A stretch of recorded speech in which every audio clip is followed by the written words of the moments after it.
Exatamente, Thaís. A gente vai conversar agora com o Carlos Gustavo Poggio, que é professor de ciência política do Berea College, nos Estados Unidos. O nosso querido Poggio, que sempre nos atende quando o assunto é internacional e mais especificamente relacionado aos Estados Unidos, onde ele é perito no assunto. Poggio, seja muito bem-vindo ao nosso programa. Faz tempo, hein?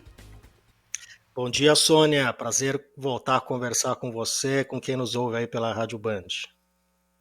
A gente estava com saudades de você e a gente pede para você analisar, professor, sobre Trump e seu jeito agressivo de negociar. Muitos países bem incomodados, porém, a grande maioria negocia sim com os Estados Unidos. Na sua avaliação, Trump vem obtendo vitórias nos seus embates? Essa é a primeira questão. E quais as consequências para os Estados Unidos e o que a gente pode esperar, nós, Brasil, a médio prazo, essa questão dos 50% de tarifaço a começar dia 1º de agosto? Olha, Sônia, o Trump, ele evidentemente adotou uma postura de negociação que é muito diferente de qualquer outro presidente americano e, na verdade, qualquer outro presidente no mundo, né? Quer dizer, uma lógica que ele aplica um pouco a lógica empresarial mais do que a lógica governamental nesse sentido, né? Então, o que a gente tem tido é que a estratégia de negociação do Trump ela é baseada muito na pressão, na ameaça e na chantagem, né? Então, a ideia é você manda cartinhas para diversos países anunciando que vai colocar uma tarifa no dia tal, isso adiciona uma pressão naqueles países para chegar num acordo com os Estados Unidos.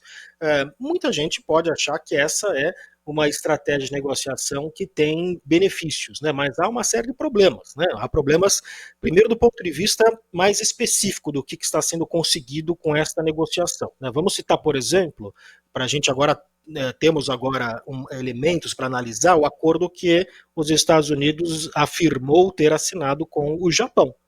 E no acordo que os Estados Unidos assinou com o Japão, que o Trump disse que foi um grande acordo, que agora eles vão comprar carros americanos, na verdade o que acontece é que a tarifa para carro no Japão, carro americano no Japão, já era praticamente 0%, né? E agora foi para 15%. Né? E agora o Trump coloca 15% no Japão, o Japão coloca 15% nos Estados Unidos, só que baixou daquilo que ele ameaçou antes, que era 25% ou 30%. Né? Então tem essa questão, primeiro, de você anunciar grandes acordos que poderiam ter sido feitos de outra forma. Na verdade, os Estados Unidos, inclusive, já têm acordos comerciais com o Japão. E a outra questão, essa me parece a questão central, é que a lógica das relações internacionais ela tem uma lógica que é além da questão meramente econômica, né?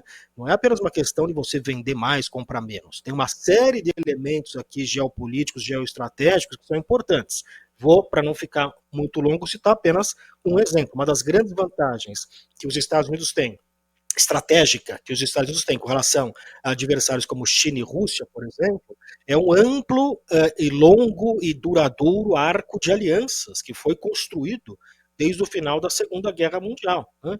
A China não tem nada parecido com uma OTAN, por exemplo, né? Que é uma aliança militar que une Estados Unidos e Europa. Né? A relação que os Estados Unidos têm com países do hemisfério, com o Canadá, com o México, com o Brasil. Né? Então, esse arco de alianças e relações que os Estados Unidos construiu com o mundo, isso é central para a posição que os Estados Unidos ocupam. O Donald Trump, com essa estratégia de negociação, ele tem conseguido desfazer essas relações. Né? Então ele tem sido muito mais agressivo na sua relação com esses aliados do que na relação com adversários. Né? Ele tem sido, quer dizer, a agressividade que ele demonstra com relação a um aliado histórico, amigo dos Estados Unidos, né, que é o Brasil, num país onde grande parte dos brasileiros, se você vê as pesquisas, os brasileiros consistentemente são um dos países que mais têm admiração com relação aos Estados Unidos. Né? E ele tem conseguido, de alguma forma, desfazer essas questões. A gente olha, por exemplo, o que aconteceu com o Canadá, né, que é um país vizinho dos Estados Unidos e que costumava ter uma relação boa, você vê agora a opinião pública no Canadá é muito negativa com relação ao Trump, com relação aos Estados Unidos. Então isso no longo prazo tende a trazer problemas para os próprios Estados Unidos na posição que ocupa no sistema internacional. Isso gera imprevisibilidade, isso gera a sensação que os Estados Unidos não são mais um parceiro confiável. Então isso tudo tem uma série de custos no longo prazo. A gente está conversando com o Carlos Gustavo Podio, que é professor de ciência política do Berea College. Falei certinho, Carlos? Maravilha. E está aqui conosco ao vivo na Rádio Bandeirantes. Ô, Carlos, posso te fazer uma pergunta bem básica, assim? Como é que a gente sai dessa Claro. encalacrada? Você vê algum caminho? Boa. Essa não é básica, essa pergunta é a pergunta de US$ 1 bilhão, na verdade, né? Ou seja, o Um que que trilhão.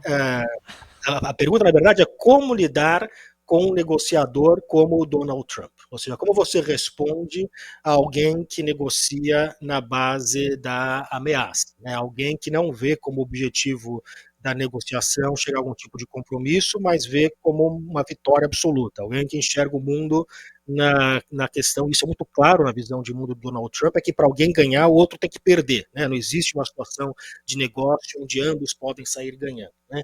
Então, esse tipo de negociação é muito difícil. O que a gente conhece, por exemplo, Donald Trump, é que ele não respeita atores que não demonstram algum tipo de força, né? Ele testa sempre os diversos atores para ver se tem algum tipo de resposta, né? Veja, por exemplo, é claro que aqui a dimensão é completamente diferente, né?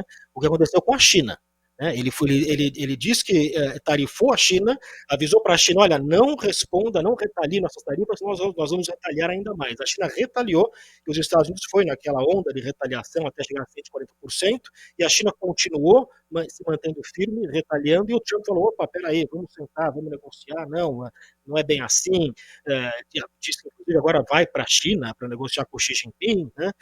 Ou seja, ele recuou. E ele tem recuado em muitas coisas, né? O Donald Trump tem sido conhecido, na verdade, por recuar. Uma das razões, uma das questões, inclusive, que a gente não sabe nem se ele vai, de fato, implementar essas tarifas no Brasil, porque ele tem recuado muito nessas tarifas mais malucas que ele tem proposto ao redor do mundo, né?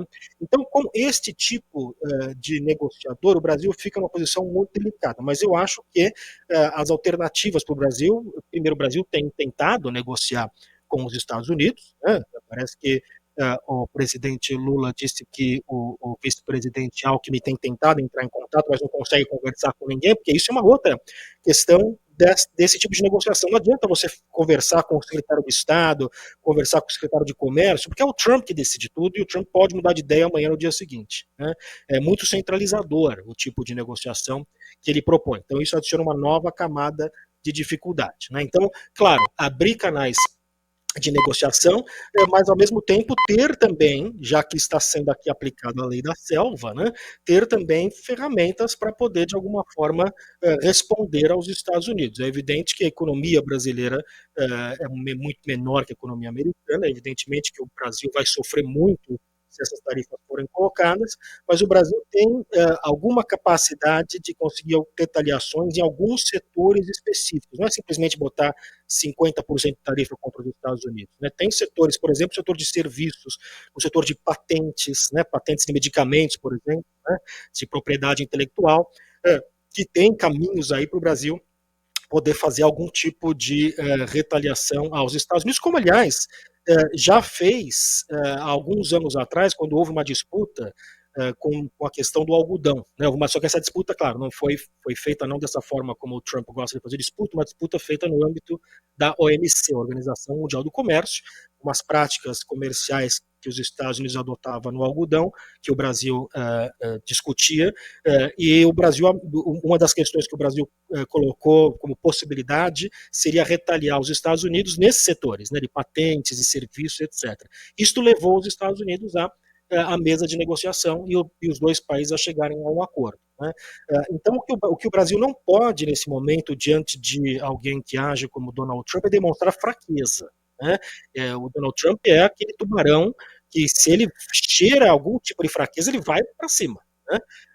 Então, a gente, dentro das nossas capacidades, dentro das nossas limitações, dentro de um reconhecimento, claro que nós estamos lidando com um país muito maior, temos que saber como manter um grau de negociação, mas ao mesmo tempo deixando claro para o Donald Trump que o Brasil se não, se continuar sendo tratado dessa forma, vai buscar também formas de retaliar.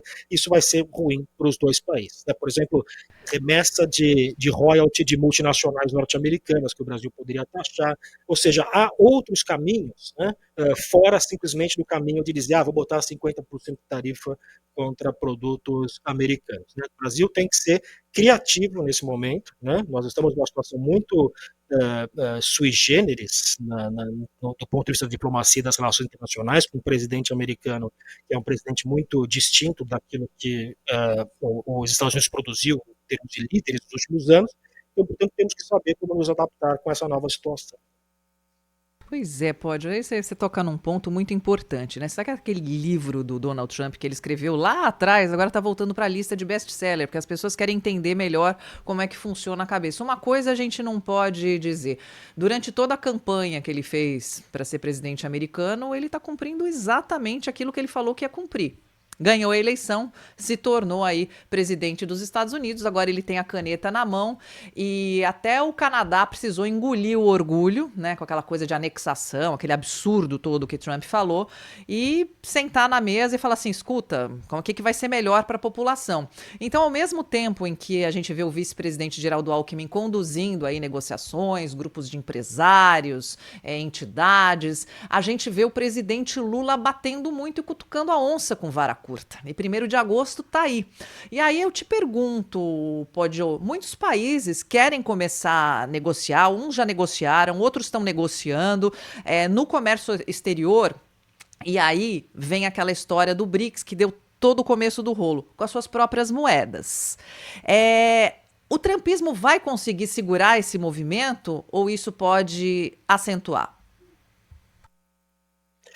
Olha, Sônia, os Estados Unidos, né, claro que tem como uma das suas um privilégio, né, e esse privilégio não é um privilégio que vem de graça, é um privilégio justamente que foi construído ao longo, né, das últimas décadas, que é ter a moeda internacional, né, o dólar como moeda internacional, dólar como moeda de troca, né, e isso não ocorre por, enfim, vontade divina, né, isso ocorre porque as pessoas que fazem transações comerciais, elas veem nos Estados Unidos como um país com solidez de instituições, né? Uma das questões que, por exemplo, a gente vê nos Estados Unidos que é sólido é um banco central independente, em primeiro lugar. Em segundo lugar, um país onde as decisões são tomadas de forma racional. Muito bem, essas duas questões estão em jogo agora, né? Primeiro, o Donald Trump tem feito todo dia ameaça contra o presidente do Banco Central, pressionando o presidente do Banco Central americano a diminuir juros. Ele fez esta semana uma visita em algumas instalações do Banco Central americano, coisa que não é comum para presidente americano, para poder criticar as renovações do Banco Central, e ao lado do presidente do Banco Central eles tiveram uma briga diante das câmeras, uma pequena discussão. Então isso tem gerado um certo desconforto, né? Quer dizer, se você passa a ter um país em que o presidente do país tira a independência desse Banco Central e por razões políticas ou outras motivações começa a interferir no banco, isto tira um pouco a vantagem do dólar como moeda. E a segunda questão é um país onde a questão da previsibilidade, a questão da estabilidade, de um certo grau de sanidade política vai fugindo, isso também tende a criar problemas, né? Outro problema, para citar uma terceira camada aqui, é o novo orçamento que foi aprovado pelo Donald Trump, pelo governo Trump, que é um orçamento que deve explodir a dívida dos Estados Unidos, né? Então você começa a ter um país que vai estar muito mais endividado nesse sentido. Isto tudo são elementos que contribuem para o enfraquecimento do dólar. Isso não sou eu que estou falando. Se você pegar o comportamento do dólar neste ano, você vê o dólar frente a uma cesta de outras moedas, a desvalorização do dólar frente a uma cesta de outras moedas neste ano é a maior desvalorização da história desde que terminou o chamado padrão ouro lá na década de 70, ou seja, a maior desvalorização das últimas 5 décadas praticamente, né? Então isso está acontecendo, né? Está havendo um certo movimento nesse sentido, né? Então isto gera, eu acho que se houver alguma questão de perda de centralidade da moeda, do dólar, isto vai ser muito mais devido a ações do próprio Estados Unidos do que outros países querendo ver alternativas, né? É claro que, enfim, se outros países mostrarem melhores alternativas, isso também pode contribuir para o enfraquecimento. Mas, de novo, os países, as empresas fazem transações em dólar, não é porque, enfim, tem alguma questão que isso é dado automaticamente. Fazem porque sente que o dólar é uma moeda mais segura, né? É uma moeda que tem mais condição de servir como esta moeda de troca. Agora, isso só vai ser verdade enquanto os Estados Unidos demonstrar que tem algum tipo de sanidade econômica. Bem, eu queria agradecer ao professor Carlos Gustavo Poggio, professor de Ciência Política do Berea College nos Estados Unidos, falando ao vivo aqui na Rádio Bandeirantes neste sábado. Professor, obrigada, hein? Estamos todos aqui tensos e esperando qual vai ser o desfecho. Tomara que ele seja o melhor aqui para o nosso país. Um abraço para o senhor, hein? Pois é, obrigado. Donald Trump consegue fazer esse reality show, né? A gente fica o tempo inteiro esperando qual vai ser o próximo capítulo. É sempre um prazer conversar com vocês. Um abraço a todos. Muito obrigada. Obrigada, 9 Pod. horas 20